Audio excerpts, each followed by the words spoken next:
आज जो है हम चर्चा करेंगे क्लास 12 के फिजिक्स का ये सेशन, जिसमें हम बताएंगे कि गुरुत्वाकर्षण बल और वैद्युत बल की तुलना कंपेयर करा के बताएंगे। तो अभी तक चैनल को सब्सक्राइब नहीं किया है तो भैया प्लीज चैनल को सब्सक्राइब कर लिए। जैसा कि पुराना चैनल जो है हमारा जो है ऑलरेडी हैक हो चुका है, तो भैया भैया सिक्योरिटी इसलिए जो है स्ट्रॉन्ग रखें, ठीक है।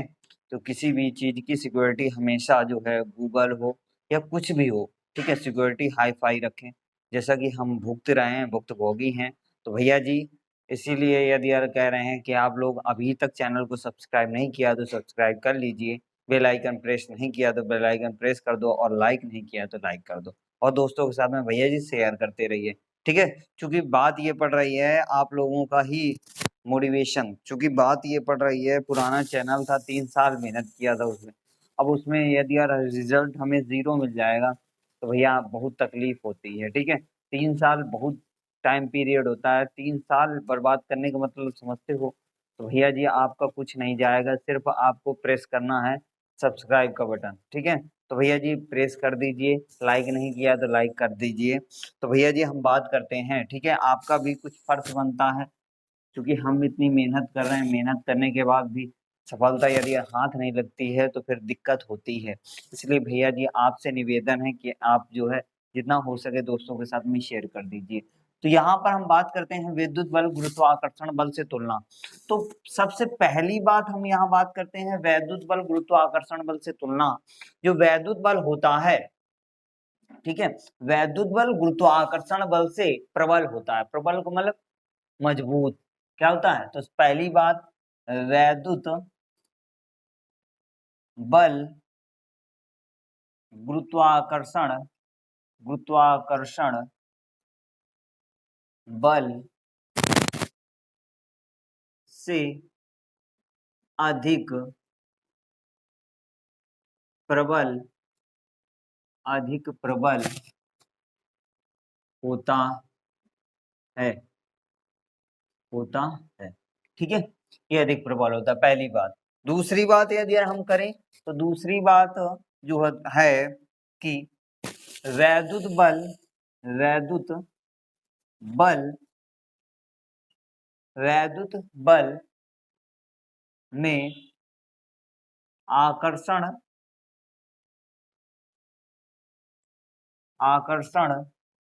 एवं प्रतिकर्षण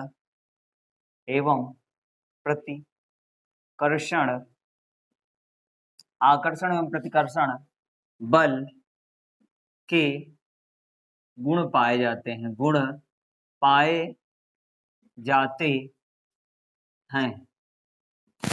देखो इसमें आकर्षण एवं प्रतिकर्षण दोनों के गुण पाए जाते हैं भैया, ठीक है। तो इसमें आकर्षण एवं प्रतिकर्षण दोनों के गुण पाए जाते हैं, जबकि गुरुत्वाकर्षण बल में सिर्फ आकर्षण के गुण पाए जाता है। जबकि समझा देंगे, परेशान होने की आवश्यकता नहीं। जबकि गुरुत्वाकर्षण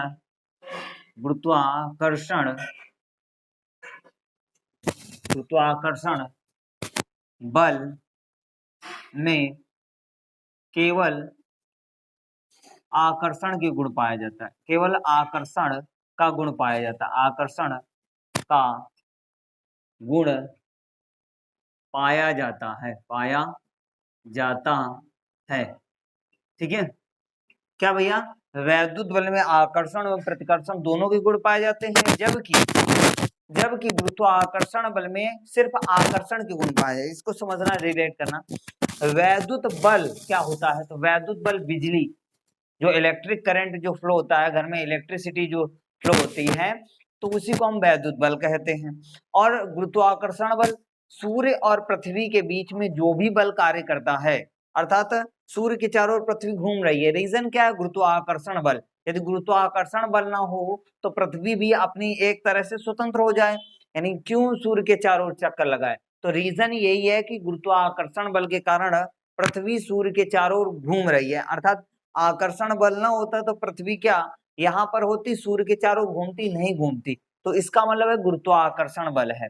गुरुत्वाकर्षण बल में गुरुत्व प्लस आकर्षण, गुरुत्व प्लस आकर्षण, गुरुत्व का मतलब गोल गोल घूमना, आकर्षण यानी कि आकर्षण के कारण वो गोल गोल घूमता है, ठीक है। तो यानी इसी में क्या होता है, गुरुत्वाकर्षण बल जो होता है पृथ्वी और चंद्रमा के बीच में लगता है, पृथ्वी और सूर्य के बीच में लगता है, यानी पृथ्वी सूर्य और अन्य ग्रहों के बीच में लगता है। ठीक है, तो ये बहुत लंबा कॉन्सेप्ट है, बट हम साधारण शब्दों में बताएं कि जो है वैद्युत बल जो होता है उसमें आकर्षण और प्रतिकर्षण दोनों के गुण, यानी कहने का मतलब जैसे इलेक्ट्रिक करंट फ्लो हो रहा है तो भैया क्या होता है, कभी कभी यदि यार जो है धोखे में तार छू लेते हो या हो जाता है, एक्सीडेंट देखा होगा, तो उसमें होता क्या है, यदि यार कोई भी व्यक्ति तार को छू लेता है, या तो बिजली उसको चिपकाती है या तो बिजली उसको फेंक देती है। यदि चिपकाएगी तो आकर्षण बल, और यदि यार फेंकेगी तो प्रतिकर्षण बल। तो अर्थात ये समझ में आया, और गुरुत्वाकर्षण बल तो समझ में आ ही गया होगा। तो इतनी बात क्लियर हुई। अब बात करते हैं तीसरे नंबर की। ठीक है, किसके, तीसरे नंबर की बात करते हैं। तीसरा नंबर है क्या, तीसरा नंबर है वैद्युत बल आवेशों के बीच के माध्यम पर निर्भर करता है। क्या वैद्युत बल आवेशों के बीच के माध्यम पर निर्भर करता है, जबकि जबकि ठीक है, जबकि वो जो होता है कौन, गुरुत्वाकर्षण बल दोनों पिंडों के द्रव्यमान, जैसे ध्यान देना, दोनों दोनों आवेशों के बीच के माध्यम पर, अर्थात दोनों आवेश, यानी अर्थ आता है और फेस आता है, होता कि नहीं होता, दो माध्यम होते हैं, दो तार होते हैं आवेश, यानी एक में जो है अर्थ आता है और एक में फेस आता है, अर्थ फेस दोनों मिलके बिजली का यानी बिजली जो है निर्माण करते हैं। अब इसको हम समझते हैं इससे, तो भैया पृथ्वी पृथ्वी एक प्रकार का पिंड है और पिंड में द्रव्यमान भी होगा, सूर्य एक प्रकार का पिंड है, सूर्य में भी द्रव्यमान होगा। तो जो गुरुत्वाकर्षण बल होता है वो पिंडों के द्रव्यमानों की माध्यम पर निर्भर करता है। तो दोनों में डिफरेंस क्या निकला भैया, तो दोनों में डिफरेंस वैद्युत बल जो होता है, बल वैद्युत बल, ठीक है, दोनों आवेशों दोनों आवेशों के बीच के माध्यम पर निर्भर करता है, माध्यम पर निर्भर करता है, माध्यम पर निर्भर करता है जबकि जबकि वैद्युत जबकि गुरुत्वाकर्षण यहाँ लिख देते हैं, जबकि गुरुत्वाकर्षण, ठीक है, गुरुत्वाकर्षण बल गुरुत्वाकर्षण बल गुरुत्वाकर्षण बल दोनों पिंडों के बीच, दोनों पिंडों के द्रव्यमानों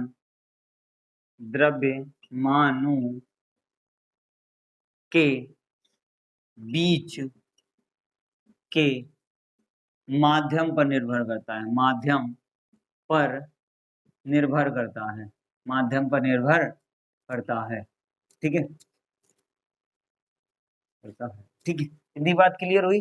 अब हम बात करते हैं यहाँ पर भैया दोनों माध्यम पर निर्भर करते हैं, अर्थात जो है हमने बता ही दिया, इसके बारे में एक्सप्लेनेशन दे दिया। अब हम बात करते हैं कूलाम के नियम का महत्व। क्या भैया, कूलाम के नियम का महत्व, नियम का महत्व, कूलाम के नियम का महत्व। भैया कूलाम के नियम का क्या महत्व होता है, तो जो कूलाम का नियम होता है वो बड़ी से बड़ी दूरियों तथा छोटी से छोटी दूरियों के लिए सत्य माना जाता है। क्या भैया, कूलाम के नियम का महत्व क्या है, तो कूलाम के नियम का यही महत्व है कि ये कूलाम का नियम जो है वो बड़ी से बड़ी दूरियों तथा छोटी से छोटी दूरियों के लिए सत्य माना जाता है। तो यहां लिख देते हैं, ये नियम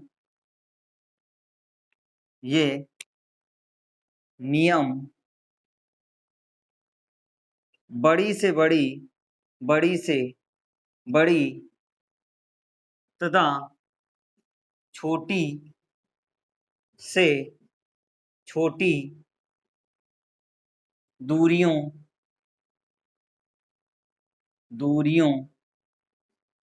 के लिए सत्य माना जाता है, सत्य माना जाता है। अर्थात कूलाम का नियम जो है वो छोटी से छोटी दूरियां, सबसे पहले बड़ी से बड़ी कहने का मतलब ये है जो सबसे बड़ी यूनिट होती है पार्सेक होती है, पार्सेक से छोटी प्रकाश वर्ष। तो बहुत बार सुना होगा लाइट ईयर के बारे में, ठीक है। तो लाइट ईयर कितना होता है 9.46 इंटू 10⁻15 मीटर होता है। 1 लाइट ईयर बराबर 9.46 इंटू 10⁻15 मीटर होता है। तो लाइट ईयर यानी बड़ी से बड़ी दूरियां होती हैं। उसके बाद छोटी से छोटी दूरियां भैया, तो छोटी से, चूंकि हमें पता है कि सबसे यानी जो है सबसे छोटा होता है नाभिक। तो नाभिक का आकार क्या होता है, नाभिक का आकार 10⁻15 मीटर होता है, 10⁻15 मीटर होता है। और उससे बड़ा परमाणु होता है। तो परमाणुवी दूरियों के लिए ध्यान देना यहाँ पर, परमाणुविक ऐसे लिखते हैं, परमाणुविक दूरी क्या होती है भैया, तो एक परमाणुविक दूरी बराबर होता है 10 के पावर माइनस कितना, परमाणुविक दूरी 12, ठीक है, ये होता है लगभग 12 मीटर। और इसके अलावा परमाणुविक दूरियां तो लिख दी। अब इसके बाद जो है नाभिकीय दूरी, क्या भैया, नाभिकीय दूरी। तो नाभिकीय दूरी कितनी होती है, तो 10 के पावर में 15 मीटर होती है, ठीक है। तो ये इनके लिए भी ये सत्य माना जाता है, ये जो नियम है इनके लिए भी सत्य माना जाता है।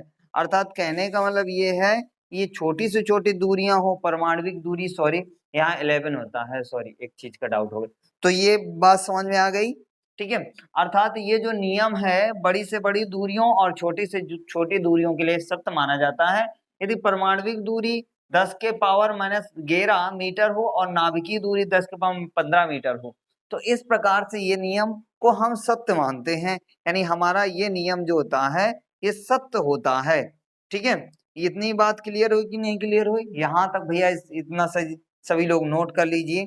अब हम बात करेंगे वैद्युत बल, सॉरी इसके पहले हम बात करेंगे वैद्युत क्षेत्र क्या होता है, वैद्युत क्षेत्र इलेक्ट्रिक फील्ड क्या होता है। तो यहाँ पर हम बात करते हैं वैद्युत क्षेत्र, वैद्युत क्षेत्र, ठीक है, इलेक्ट्रिक फील्ड बोलते हैं, लिखना चाहो तो लिख सकते हो इलेक्ट्रिक फील्ड, ठीक है, इलेक्ट्रिक फील्ड। तो इलेक्ट्रिक फील्ड क्या होता है, वह इलेक्ट्रिक फील्ड क्या होता है, आवेश के चारों ओर का वह क्षेत्र, ध्यान देना, आवेश के पहले समझा देते हैं, आवेश के चारों ओर का वह क्षेत्र जहां पर वैद्युत बल का अनुभव किया जाता है वैद्युत क्षेत्र कहलाता है। आवेश के चारों ओर का वह क्षेत्र जहां पर वैद्युत बल का अनुभव किया जाता है वैद्युत क्षेत्र कहलाता है। आवेश के चारों ओर का वह क्षेत्र जहां पर वैद्युत बल का अनुभव किया जाता है वैद्युत क्षेत्र कहलाता है। समझना बिल्कुल ध्यान से, आवेश के चारों ओर का वह क्षेत्र, जैसे जैसे किसी खेत में, जैसे खेत है कोई, सपोज करते हैं ये कोई खेत है, ठीक है, और एक कोई व्यक्ति है, ये कोई व्यक्ति है, ठीक है, इस खेत में जो है टहल रहा है, ठीक है, इस खेत में ये कोई व्यक्ति है, ये टहल रहा है। अब टहल रहा है, यहाँ पर बिजली का कोई खंभा है, इसमें तार गए हैं, एक तार कोई टूट गया है, एक तार नीचे जमीन पर टच हो रहा है, इस प्रकार तार जमीन पर टच हो रहा है, ठीक है। अब जब तार जमीन पर टच हो रहा है, ठीक है, ठीक है, तो अब हम देखते हैं ये जैसे यहाँ पर ये तार नीचे गिर गया है। अब जब तार नीचे गिर गया है तो को ये व्यक्ति को यदि यार यहाँ पर जल भरा हुआ है या गीली जो है गीला खेत है, तो इसको इलेक्ट्रिक करंट लगेगा यानी झटका लगेगा यदि यार इसके पास जाएगा तो, अर्थात इसको वैद्युत बल का अनुभव हुआ, अर्थात इसे पता चला कि करंट नीचे आ रहा है, ठीक है, तो उसी को क्या कहते हैं वैद्युत क्षेत्र। फील्ड में खेत होता है भैया, उससे दिमाग में लगाना कि खेत में जो है बिजली का जो है खेत में बिजली का यानी बिजली आ जाना, ये नहीं होता वैद्युत क्षेत्र। वैद्युत क्षेत्र का मतलब खेत नहीं होता, वैद्युत क्षेत्र का मतलब होता है बिजली कितने एरिया तक फैलेगी। अर्थात देखा होगा गांव देहातों में अर्थिंग का यूज किया जाता था पहले, अब यूज किया जाता है नहीं यूज किया जाता, बट पहले हम लोग जो है बहुत अर्थिंग का यूज करते थे, ठीक है। बिजली भी नहीं बताएंगे। तो कहने का मतलब एक तार आया करता था हमारे मोहल्ले में और उसी एक तार से कटिया फांसी जाती थी, ठीक है, पहले की बात है भैया। तो कटिया फांसी जाती थी और एक अर्थिंग बनाई जाती थी। अर्थिंग में क्या होता था, एक रॉड होती थी, रॉड यानी तार को बांधकर रॉड को गाड़ दिया जाता था और उसके चारों ओर वहां पर थोड़े जगह में गड्ढे पर पानी भर दिया जाता था, उसमें नमक डाल दिया जाता था। अब जो भी डालो, कुछ लोग गोबर डालते थे, ठीक है, तो हम तो नमक डालते थे, गोबर नहीं डाला, ठीक है। तो उसके बाद उस रॉड को जब गाड़ दिया जाता है तो उसके चारों ओर यानी एक इलेक्ट्रिक फील्ड, उसके पास में नहीं जाना जाना था, ऐसा नहीं ना कोई गया, ठीक है, लेकिन कुछ लोग एक लोग हैं मैं मोहल्ले में, ठीक है, तो उनका दिमाग बहुत ज्यादा तेज था। उन्होंने क्या किया, तो पहले जो हीटर से जो है वो चार्ज किया जाता था उसको, क्या कहते हैं, बैटरी चार्ज की जाती थी हीटर के द्वारा, ठीक है, कुछ लोग अब भी करते हैं, अब तो फिलहाल जो है इन्वर्टर आ गए हैं, तो पहले की बात थी। तो उसने उन्होंने क्या किया, बिजली के तारों को नहीं हटाया और चिमटी को हटाने लगे, उनको करंट मार दिया। तो भैया ऐसा होता है, अर्थात कहने का मतलब ये है, उन्होंने क्या किया, जब उसको तार को टच किया तो उसके अंदर वैद्युत क्षेत्र था, वैद्युत क्षेत्र के कारण तो उस उन्होंने उनको करंट मारा। तो वैद्युत क्षेत्र का मतलब होता है जब कोई आवेश यानी आवेश के चारों ओर का, जैसे यहाँ पर ये कोई आवेश है, इसके चारों ओर का वह क्षेत्र जहां पर वैद्युत बल, अभी चूंकि बताया वैद्युत बल, ठीक है, जहां पर वैद्युत बल का अनुभव किया जाता है वैद्युत क्षेत्र कहलाता है। तो क्या होगी परिभाषा, आवेश के आवेश के चारों ओर का वह क्षेत्र जहां पर वैद्युत बल का अनुभव किया जाता है, वैद्युत बल का अनुभव अनुभव किया जाता है, किया जाता है, वैद्युत क्षेत्र कहलाता है, वैद्युत क्षेत्र कहलाता है, वैद्युत क्षेत्र कहलाता है। समझना बात को, फिर से समझा देते हैं, कहलाता है। देखो ये कोई आवेश धन आवेश है, तो इस पर जो बल रेखाएं निकलेंगी, अभी बताएंगे बल रेखाएं क्या होती हैं। तो इस पर जो बल रेखाएं निकलती हैं, ठीक है, उन्हीं को क्या कहते हैं, वैद्युत क्षेत्र कहते हैं। अर्थात इसका भी कोई क्राइटेरिया होगा एक निश्चित, ठीक है, अर्थात खेत में जब जो है बिजली उतरती है तारों के द्वारा, तो ऐसा थोड़ी ना है कि पूरे जो है पूरा मतलब बहुत सारे खेत हैं और उनमें पानी भरा हुआ तो वहां तक पहुंचे, ऐसा नहीं होता। वैद्युत क्षेत्र का एक क्षेत्रफल होता है, अर्थात दूसरी तरीके से समझते हैं, जैसे ये कोई तार जा रहा है, ठीक है, छत से। अब छत से जब तार जा रहा है तो व्यक्ति, इसका भी एक इलेक्ट्रिक फील्ड होता है, इसका एक क्षेत्र होता है। यदि और उस क्षेत्र के अंदर, जैसे हमने सपोज किया ये तार जा रहा है, अब तार के इतनी दूरी पर है, तो इस यानी इस तार के द्वारा क्या होगा, आकर्षण यानी आकर्षण पैदा होगा, यानी अपनी ओर खींचने का प्रयास करेगा, यदि और खिंच गए तो उसमें चिपक जाते हैं हाथ, ठीक है। तो कहने का मतलब ये खतरे का काम है, बट जो है करना मत, हम बता रहे हैं, ठीक है, ऐसा रीजन होता है। अर्थात कहने का मतलब ये है, इसका भी एक क्षेत्र होता है, यदि उस क्षेत्र में चले गए, जैसे देखा होगा कि पक्षी जो बैठे होते हैं, पक्षी, तो पक्षी का जो पैर होता है वो उसी में होता है, क्योंकि उनके पैरों में जो है खून नहीं पाया जाता, तो इस कारण से उनके करंट नहीं मारता। यदि यानी उनका शरीर यदि उसमें टच हो गया, ठीक है, शरीर टच हो गया तो क्या हो जाएंगे भैया, मर जाएंगे, जल जाएंगे। तो कहने का मतलब यही है कि उसका एक एरिया होता है, वो अपनी ओर खींचने का प्रयास करता है, वैद्युत क्षेत्र। तो वैद्युत क्षेत्र अर्थात आवेश के चारों ओर का वह क्षेत्र जहां पर वैद्युत बल का अनुभव किया जाए, जहां पर हमें लगे कि बिजली जो है यहाँ पर है, अर्थात हमें करंट लग रहा है, तो उसी को वैद्युत क्षेत्र कहते हैं। अभी भी नई बात समझ में आई, तो ये होता है वैद्युत क्षेत्र। अब बात करते हैं वैद्युत बल रेखा, ठीक है, वैद्युत बल रेखा क्या होती है, इसके बारे में हम चर्चा करते हैं। तो भैया इसका इतना स्क्रीनशॉट ले लीजिए सभी लोग, इसके बाद हम बात करेंगे आगे। चलो भैया, यहाँ बात करते हैं वैद्युत बल रेखाएं, ठीक है, वैद्युत बल रेखाएं क्या होती हैं, तो इसको हम समझते हैं, ठीक है, चित्र के माध्यम से। जैसे हमने माना ये कोई धन आवेश है, धन आवेश में हमने बताया था क्या, इलेक्ट्रॉन क्या करता है, बाहर निकालता है, और ऋण आवेश क्या करता है, इलेक्ट्रॉन ग्रहण करता है। दोनों में डिफरेंस क्या होता है, यानी कहने का मतलब ये धन आवेश के पास में इलेक्ट्रॉनों की क्या होती है, इलेक्ट्रॉनों की कमी होती है। ऋण आवेश के पास में इलेक्ट्रॉनों की अधिकता होती है कि नहीं होती है, समझना बिल्कुल ध्यान से। लेकिन प्रोटॉनों की अधिकता होती है, धन आवेश के पास प्रोटॉन अधिक होते हैं। अब भैया समस्या ये है कि हमने क्या बताया था, धन आवेश कभी भी लेता नहीं, वो देता है। यानी धन, जो व्यक्ति धनी होता है वो गरीब आदमी को दान करता है, लेकिन कुछ लोग होते हैं, ठीक है, तो धनी व्यक्ति हमेशा दान करेगा। तो मतलब धन आवेश हमेशा इलेक्ट्रॉन को क्या करता है, यानी प्रोटॉन को देता है इलेक्ट्रॉन को, ठीक है, चूंकि इलेक्ट्रॉन ऑलरेडी कर्जे में रहता है।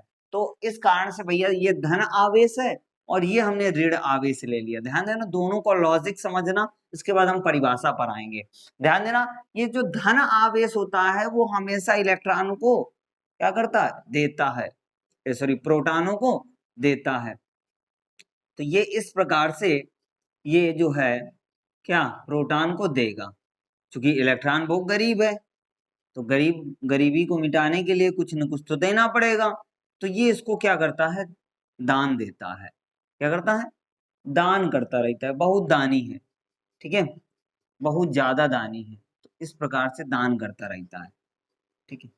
थोड़ा बड़ा चित्र है, ठीक है, तो इस प्रकार से ये जो होता है ये ग्रहण करता रहता है, और ये जो होता है, ठीक है, ये जो होता है वो हमेशा दान करता रहता है, और ये ग्रहण करता रहता है, ठीक है।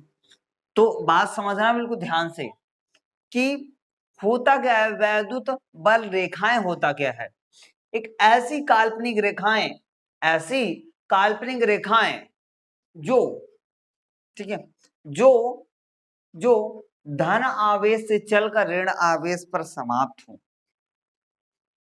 क्या, धन आवेश से चलकर ऋण आवेश पर समाप्त हो, या ऐसी काल्पनिक रेखाएं जो वैद्युत क्षेत्र के दिशा को प्रदर्शित करें, वैद्युत बल रेखाएं कहलाती हैं। ऐसी काल्पनिक रेखाएं जो वैद्युत क्षेत्र की दिशा को प्रदर्शित करें, वैद्युत बल रेखाएं कहलाती हैं, ठीक है। तो वैद्युत बल का भी अनुभव कराती हैं, ठीक है। तो यहां पर परिभाषा हम क्या लिखेंगे, ऐसी काल्पनिक रेखाएं, ऐसी काल्पनिक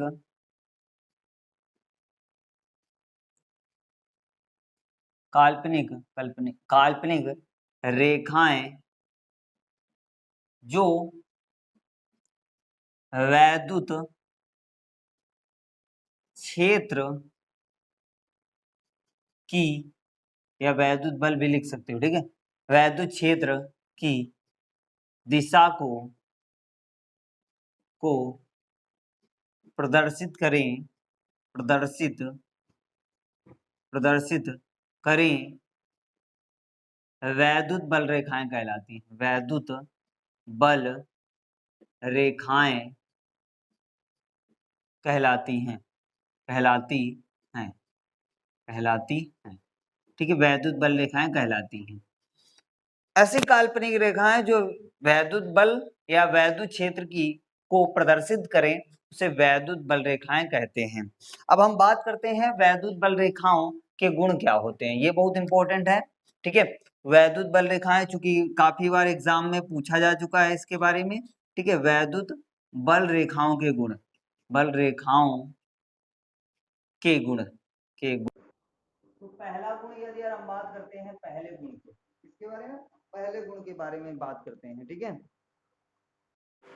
पहला गुण क्या होगा, ठीक है, पहला गुण देखो, ध्यान देना, समझना, ये वैद्युत बल रेखाएं धन आवेश से चलकर ऋण आवेश पर समाप्त होती है। पहला गुण, धन, ये वैद्युत बल रेखाएं धन आवेश से चलकर ऋण आवेश पर समाप्त होती हैं। तो क्या होगा पहला गुण, ये रेखाएं धन आवेश से चलकर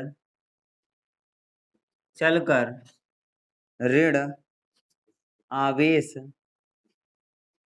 पर समाप्त होती हैं। पहले गुण समझ में आया बेटा? ये जो वैद्युत बल रेखाएं होती हैं धन आवेश से चढ़कर ऋण आवेश पर समाप्त होती हैं। तो ये बात तो क्लियर हो गई सभी को, है ना? अब देखो ये जो रेखाएं हैं ये लचकदार डोरी के समान सिकुड़ने का प्रयास करती हैं। ये जो वैद्युत बल रेखाएं हैं ये कोशिश तो करती हैं लचकदार डोरियों के समान सिकुड़ने का प्रयत्न करती हैं, मगर सिकुड़ती नहीं है। क्यों? क्योंकि बात ये पड़ रही है कब सिकुड़ेंगी। रीजन समझना, रीजन ये कब सिकुड़ेंगे, अर्थात इनमें नहीं सिकुड़ेंगे, इनमें सिकुड़ेंगे ही नहीं, बट ये सिकुड़ने का इन दोनों के बीच में सिकुड़ने का प्रयत्न करती है मगर सिकुड़ नहीं पाती। कहने का मतलब ये है जैसे दो तार हैं, ये हमने दो तार किए, ये पॉजिटिव है और ये निगेटिव है, ये बिल्कुल जो है हमने क्या कर दिया, इस तार को बिल्कुल जो है हमने जो है अनप्रोटेक्टेड कर दिया। अनप्रोटेक्टेड का मतलब होता है कि मतलब हमने इसको जो है पूरी तरीके से इसका जो प्लास्टिक होता है हमने दोनों का प्लास्टिक हटा दिया है। अब ये दोनों पर यानी बहुत पतले तार हैं, अब इन दोनों पर इलेक्ट्रिक करंट फ्लो करेंगे तो ये यदि डिस्टेंस कम होगी तो ये एक दूसरे को अपनी तरफ खींचने का प्रयास करेंगे, अर्थात लचकदार डोरी के समान ये इनमें आकर्षण बल होगा। क्योंकि धन धन प्रतिकर्षण, ऋण ऋण प्रतिकर्षण, धन और ऋण इनके बीच में आकर्षण होता है, तो भैया एक दूसरे को, तो कहने का मतलब ये है ये वैद्युत बल रेखाएं लचकदार डोरी के समान सिकुड़ने का प्रयत्न करती हैं। तो वैद्युत बल रेखाएं, वैद्युत बल रेखाएं लचकदार डोरी के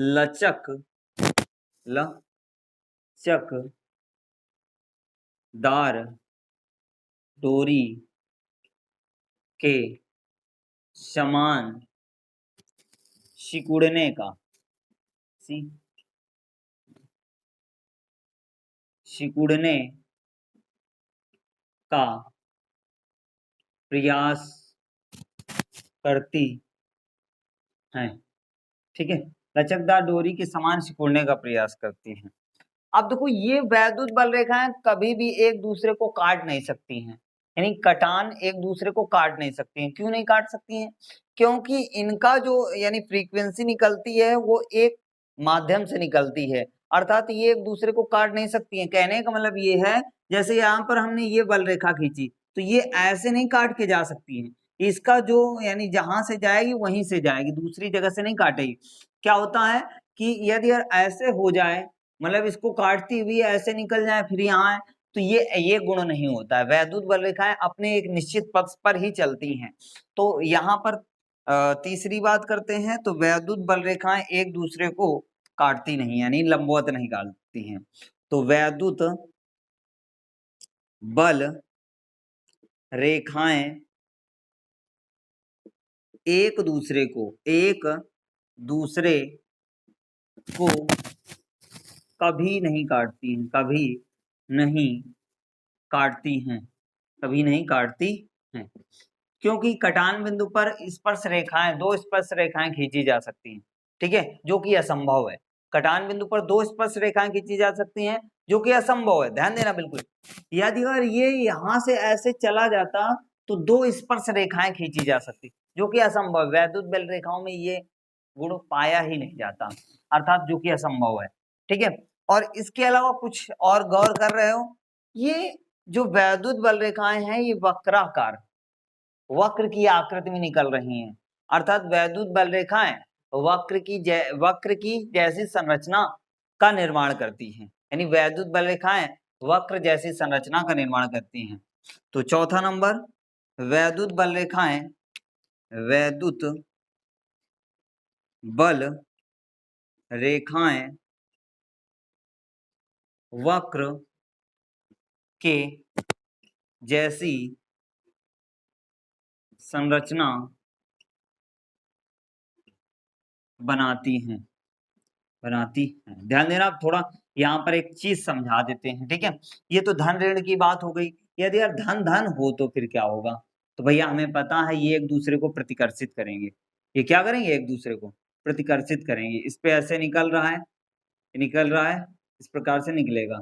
बट ये जो है एक दूसरे को आकर्षित कभी नहीं करेंगे, ये एक दूसरे को आकर्षित कभी नहीं करेंगे, कभी नहीं करेंगे, चाहे जितना प्रयास कर लो, ठीक है, चाहे जितना क्रीम पाउडर लगा दो, तो फिर भी नहीं आकर्षित करेंगे।